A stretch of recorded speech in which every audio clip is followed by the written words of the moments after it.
Okay, good. So awesome. Chapter 1. I thought great. Yes.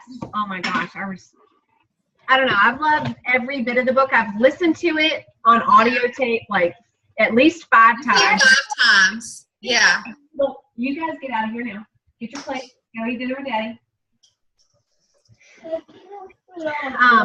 So yeah, Sherry, thank you for doing this with us. We're excited to really go through it and give each other tips and ideas, and I just want to hear everybody else's takeaway from the chapter. So did you read the intro, Sherry, or just chapter 1? Because the intro I thought was really good. Let me get back to it.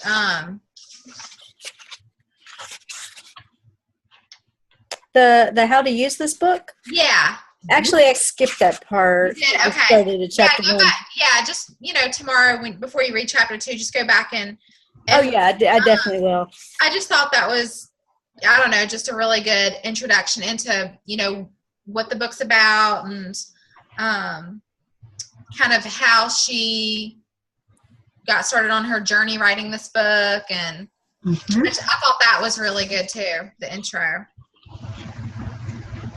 Okay, so I guess I should start by, I highlighted all up in my book, so I have all kinds of things that stood out to me, but I want to hear what are the things that stood out to you guys in this chapter.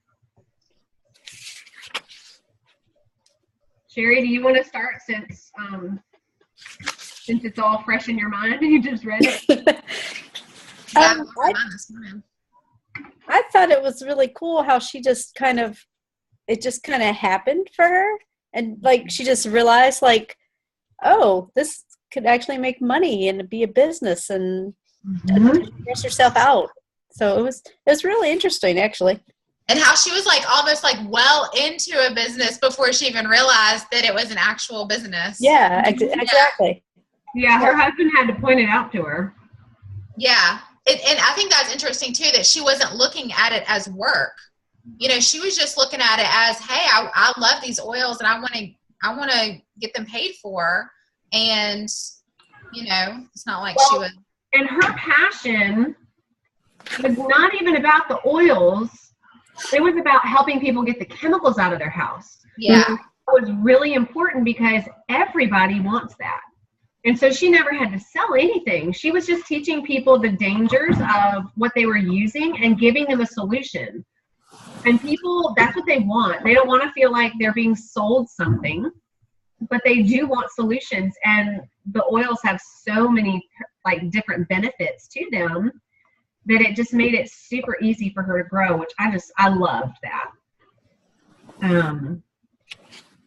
So I also liked her pros and cons, like she made that list, and I feel like that's something that I did when I was ready to, explore the option of homeschooling versus teaching. I always make a pros and cons list and really try to look at that, and so I really like that. And this is the little mini game plan book that I am sending to everybody in the organization, and at the end it gives them a little my current job and young living. So I love that. I think that's going to be really helpful for everybody. What do you think about the no income ceiling? Let's just go through the different parts in the book. Anything that stood out to you there?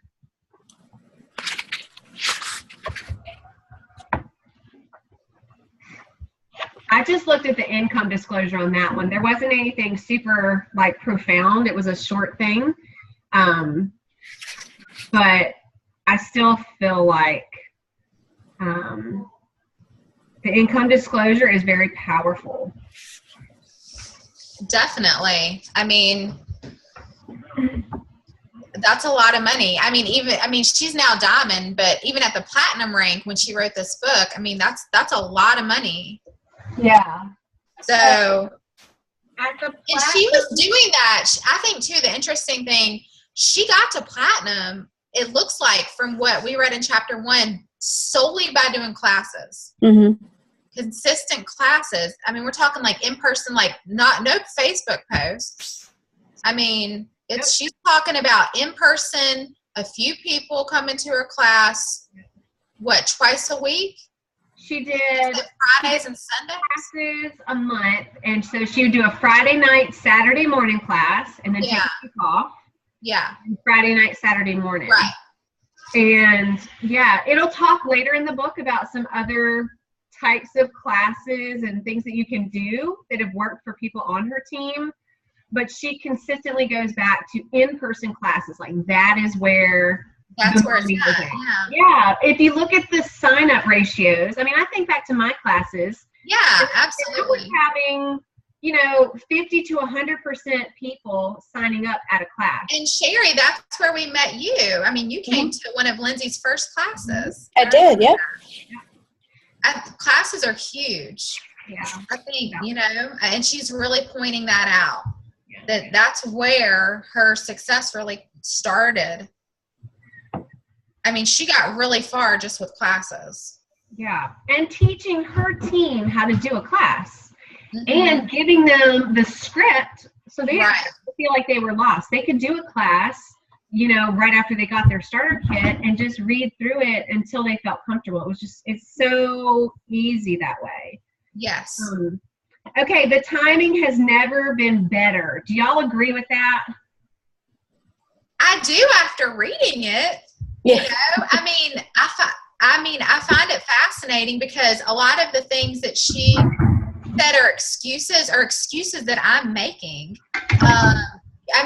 She brings up the point that she lived like in a rural area, with people not making very much money, yet she found herself very successful in that area. So, I make that excuse. Lindsay, I know I've told you so many times that I make the excuse that I live in Stanton. We have a platinum Young Living leader that lives here in Stanton. So I feel like she's already signed everybody up.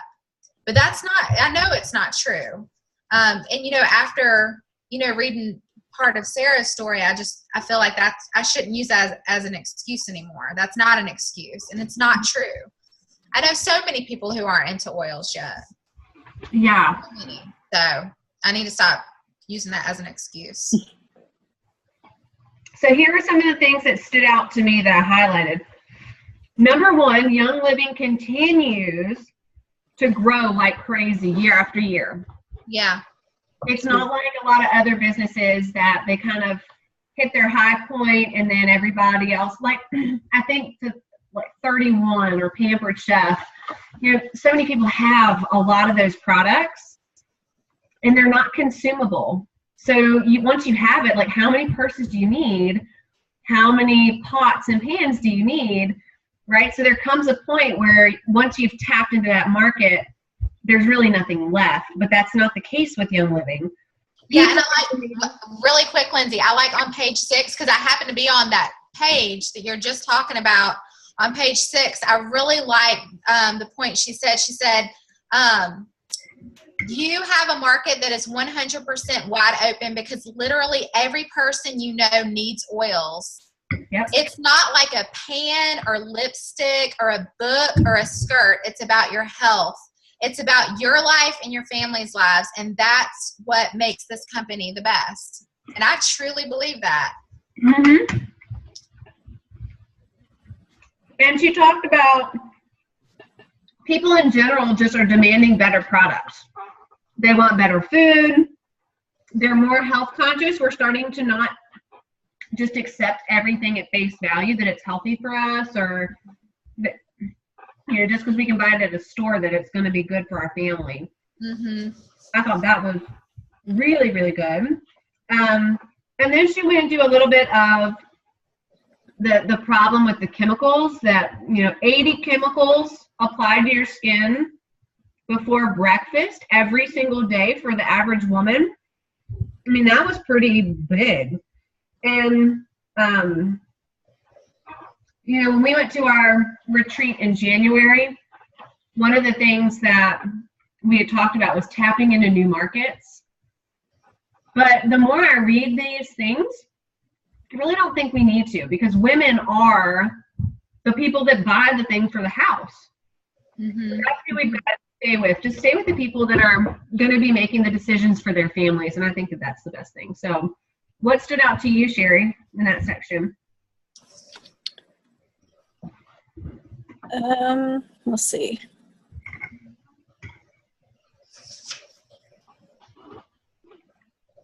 Oh, yeah, the part where being frustrated when doctors are treating symptoms and not causes. Mm-hmm. Yep. Yeah, we've been through that for the past like 3 or 4 years now, and it's so frustrating. Yeah, it really is. And yeah. And she hasn't even gotten into the part yet about her own health. yeah, I see that that's like the next chapter is like her story. Yeah. And it's like powerful. Struggled with, yeah. Yeah, I'm looking forward to that chapter. So yeah. Yeah. And it sounds like all of us got into this because our kids had an issue. Yeah. Or something Yeah. that we couldn't get to resolve. Mm-hmm.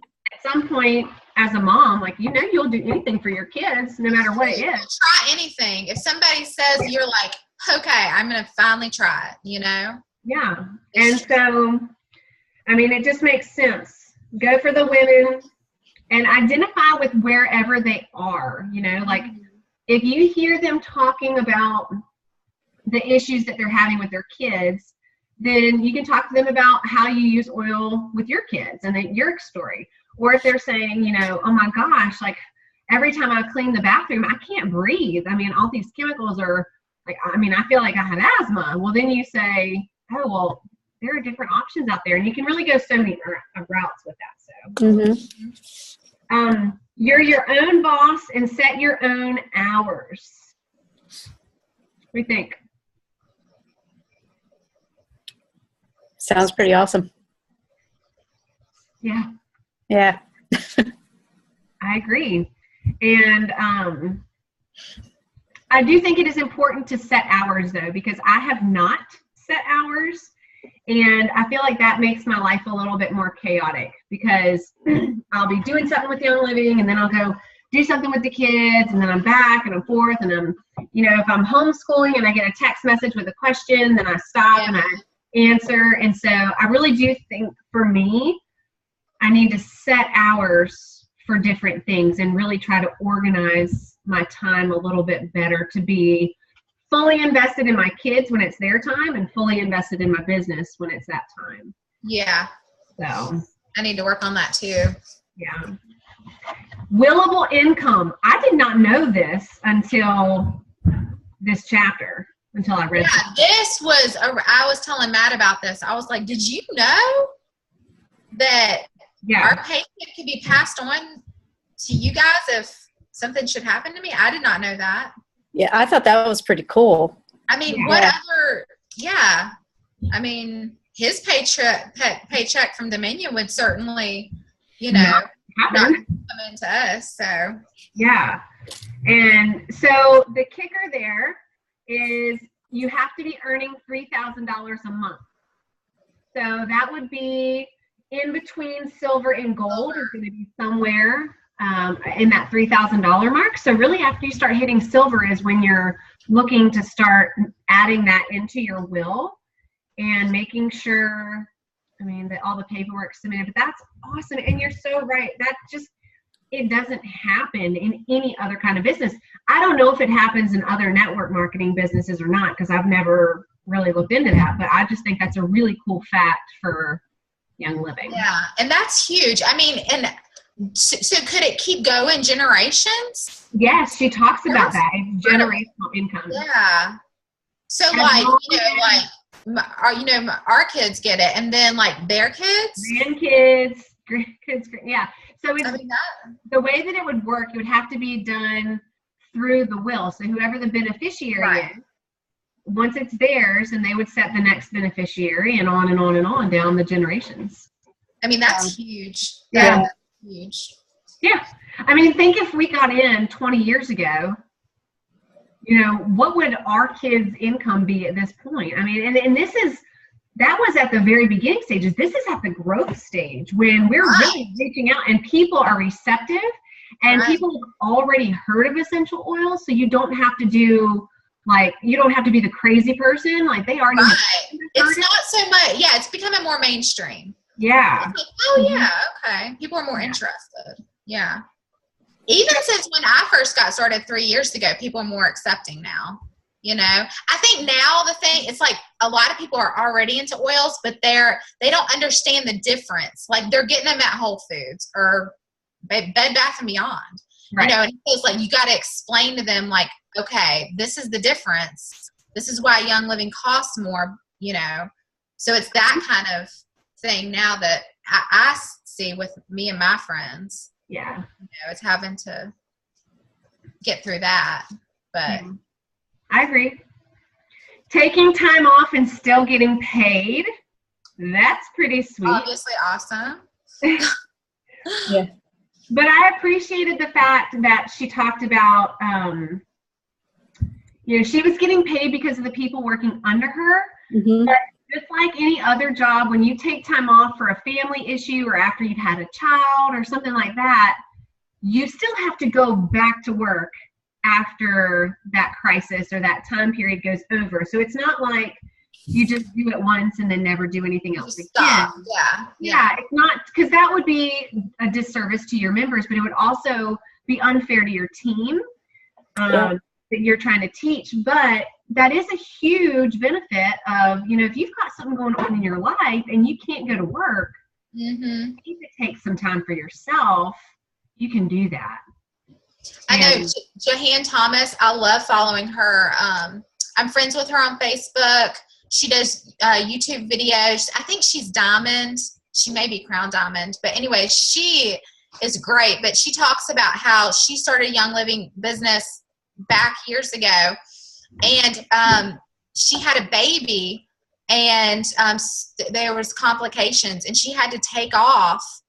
You know, I mean, she's had to stay in the hospital with the baby, but she was saying how that was like an opportunity. Like if she was working a regular job, she would have had to go back to work. But because of Young Living, she got to stay in the hospital with her baby. And I mean, it was for like months and they were still getting that paycheck. And she just talks about how she did not realize that that's what God was setting up for her when she started her Young Living business. It's powerful. So, her story is powerful. But she talks about it. She calls it coconut money. She says you can be, you know, sitting on the beach, you know, drinking a coconut, and you're earning money. But that's what she calls as coconut money. So true. Yeah. It's so true. And you can take your business wherever you go. So I mean, even this trip that I just got back to Florida.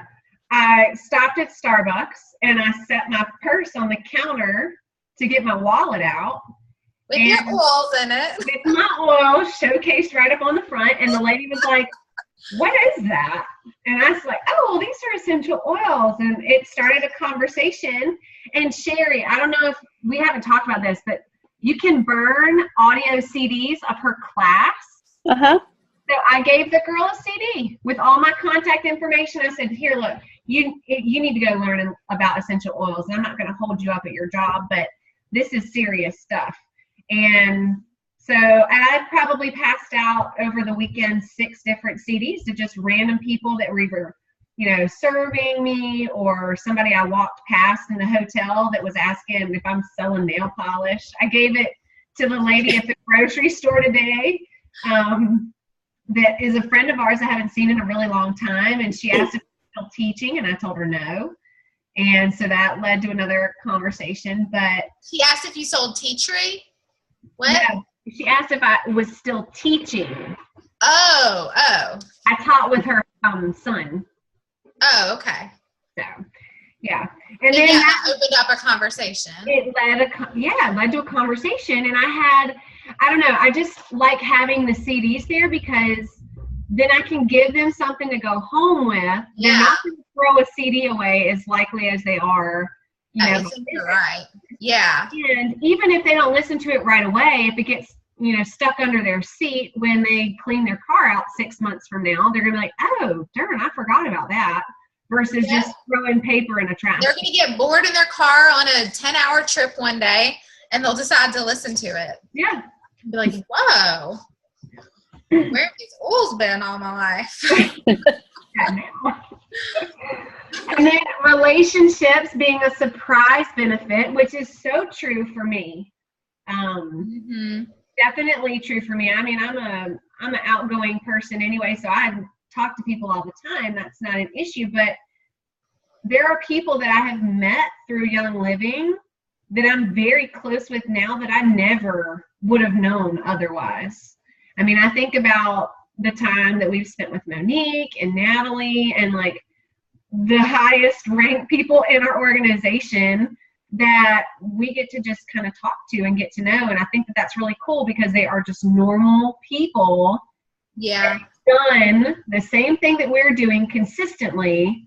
And because of that, they've got a paycheck that rewards them for that. So, and I mean, this weekend I stayed with 3 other girls, and 2 of them I met for the first time. Well, was Shauna with us in Utah? No, I don't remember Shauna being with us in Utah. I don't think she was either. So 2 of the girls that I was rooming with, the first time I had ever met them was in January. And then the other girl, I met her in Utah last year. And so these are girls that are not in my organization. They're all part of Monique's downline, but yeah, just, I mean, I wouldn't have met them before. So relationships, I think, are a huge. Yeah, for me too. Like, I feel like, especially after our retreat in January, which I was not even looking forward to that. Like, I'm more of an introverted person, and we kind of had a lot going on. We're getting ready to move. We just bought a house, and I was trying to make an excuse like, I said I was going to go to this retreat, but I'm thinking about backing out. I was honestly hoping I would get sick. I really just didn't want to go. I was nervous about being in a house with a bunch of people I didn't really know. I was going through kind of a period where I was feeling kind of down about my Young Living business. I had just lost one of my builders, and I don't know. But anyways, God did not let me get sick. I stayed healthy. He let you get sick because you got sick earlier in the week, but you were feeling I did. Yes, I did get sick earlier in the week. I was like, oh, keep me sick. That way I can't go. He made me get over that like instantly. And I didn't have an excuse, so I had to go. And I'm telling you, it was one of the biggest blessings, and I loved that retreat. And afterwards, I was so thankful that I went, because just being with all those other women and just, I don't know, just being all together was like super big for me. It's exactly what I needed, just like the motivation, the encouragement, all of it was so good. And I told Lindsay afterward, I said, I want to be like, I want to stay with Young Living just so I can do that stuff. Like, I don't even care about the money as much as I care about that stuff. Like, that was so good for me. And I think it was for everybody. Everybody loved it. Just meeting people and just being together, and I don't know, just like sharing life together. It's good. Really good. Side note here. Natalie and Andy want to come do a retreat for our team. And they're looking at April right now. So we're going to try to see if we can get something together, whether it's at a like retreat area or if it's at a hotel for a weekend. Yeah, that's super sweet of them. That'd be awesome. And just do some leadership training. And yeah, because our team, Joyfully Infused, has not gotten together, just our team at all yet. No. So this would be the first kind of event thing for us, which is big. I mean, we really need to do this. We definitely start doing this stuff together, So this is going to help our team to become strong, so we can encourage each other and be there for each other. Yeah. Guaranteed bonuses. I loved that. Like, I like the fact here that the harder you work and the more you help people, the more you get rewarded. Because I look back at my teaching job, and, I taught 90 kids a semester, and I was helping a lot of people, and I was doing stuff. And in 7 years, I think my pay increased by $500. Like, what would my pay increase after 7 years of doing Young Living? it's not even going to be in the same ballpark. And so I love that the bonuses are there for us. And again, it's just pointing us to the income disclosure, but pretty powerful. And I love that, like, once you get to silver, you get to start going to see the farms, because everybody says that's where you really, like, get to see and experience the heart of Young Living and what makes them what they are. I mean, just so genuine and authentic. Mm-hmm. I can't wait to go to the farms. I mean, we got to see part of the farm at convention, but I'm sure the retreats are. Yeah, you're working on the farm at the retreats. Yeah. All right, so financial freedom. I want you guys to just tell me about your dream and what financial freedom means to you. Like, what would you do if you had no financial concerns in the world? What are your dreams? What would you do with your time and money? You can go, Sherry. I really don't know what I would do if I had everything already paid for, because it's just like, that's never going to happen. That's like a feeling I have. So it's like, I have no idea what I would do, because it's just the way I never allowed your brain to go there. Yeah, it's like, I have no idea. Maybe I would decide I like to travel. I don't know, because I'm a homebody. So I don't know that maybe I'd change. I don't know.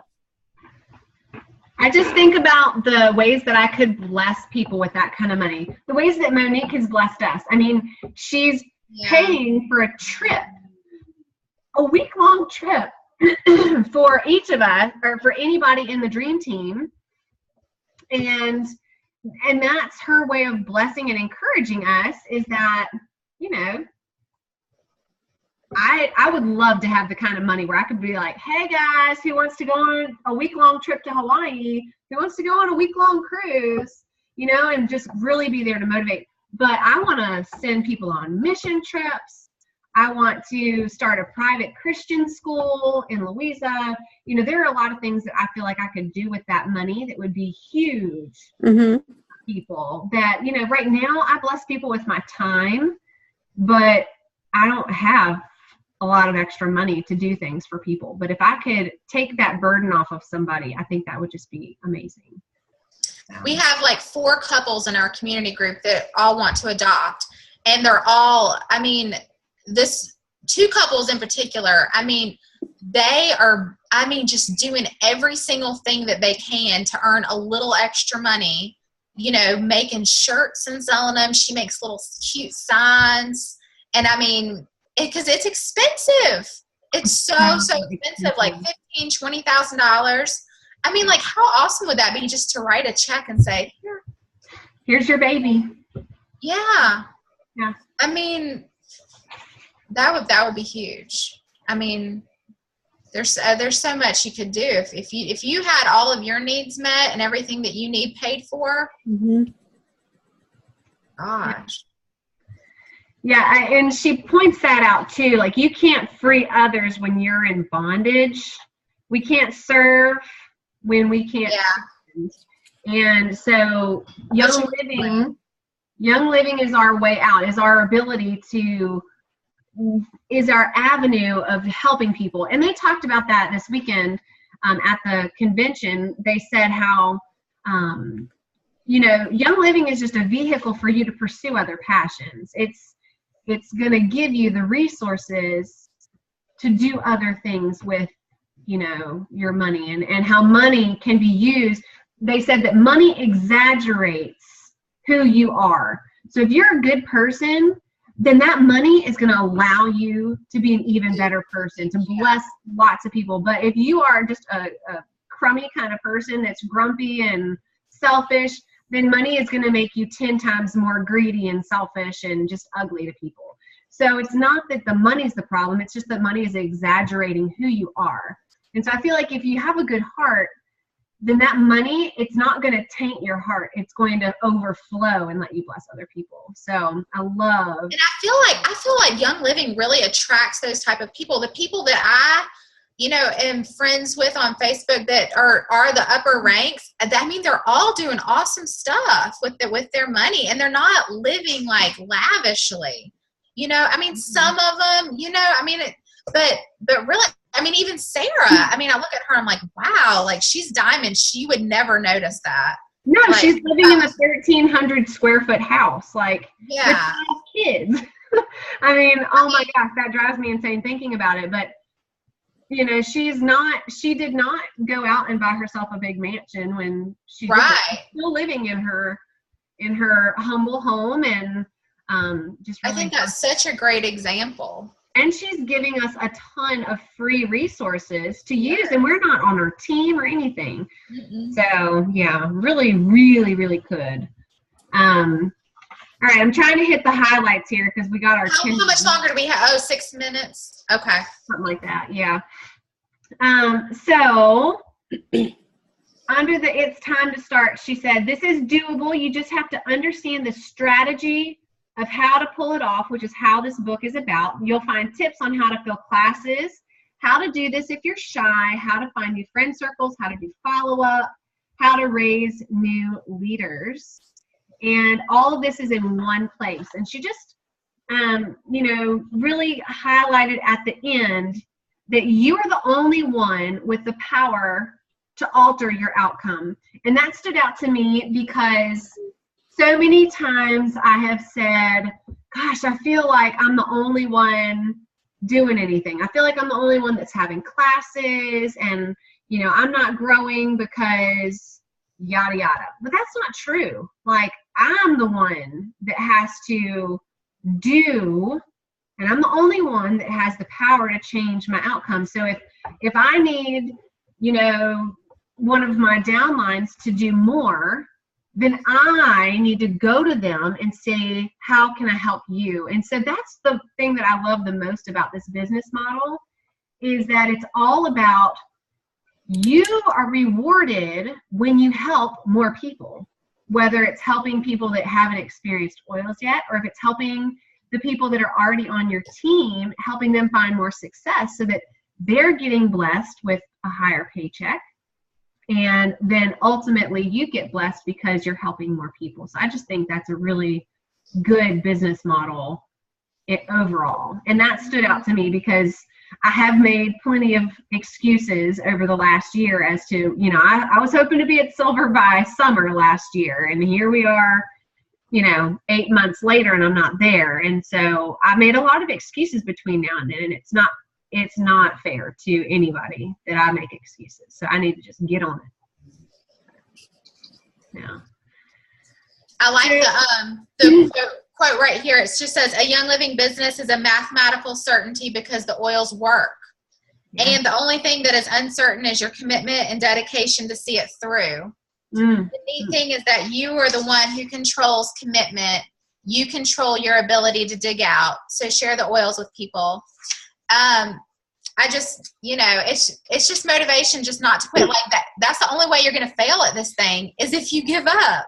Like, right. Honestly, if you don't give up, there's no way you can fail. You've never reached the end, because if you never give up, then you've never reached the end. Yeah.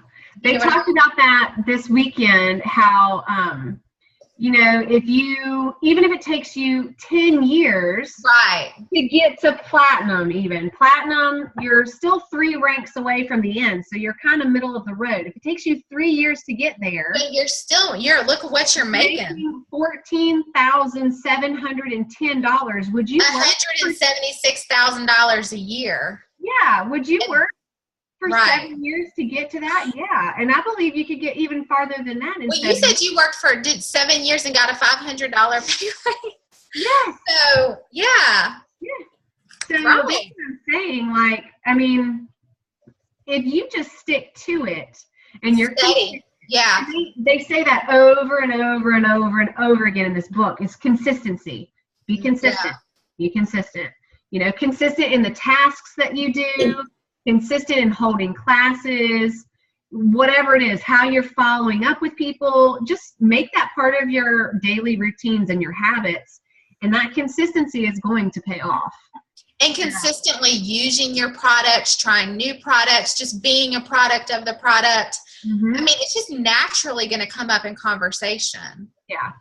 It just I naturally got happens. the new lip gloss, so that's a product I've never used before. I know, and I'm excited to hear how you like that, because if you like it, that means I'm going to get it. So it's true. It is true. I want to hear somebody that I know. Yeah. That you know what you think about it before I go out and get it. I hear you. That's why we all have to be talking about what we like. Okay, so we only have like a minute and a half left. So what I want to do is, in preparation for tomorrow's meeting, we're going to be reading Sarah's story. But I want us to do like a little homework assignment, and I would say maybe the first homework assignment is going to be look at your calendar for April and pick a day that you want to have class, and then let us know, because Jenny or I will try to be at the class and help you, or encourage you. You'll still do the class, but we'll be there just as kind of supporting you, and if questions arise and you kind of freeze, we'll be there to help. It can be any style of class you want. It could be a coffee table class where you invite 3 friends. And we did that at my living room full of people. It's whatever you is for you. Yeah. You decide. So that's the homework for tonight, is look at your calendar and pick a day that works for you in April. And I'm going to do that too, even though we're moving. I guess I'm having some people up in my new house. You can have an open house. So that would be do it. Yeah. So awesome. Well, we're less than a minute, so I'm going to let you guys head out for the evening, but I'm very, very, very excited about this book, and you're going to just love chapter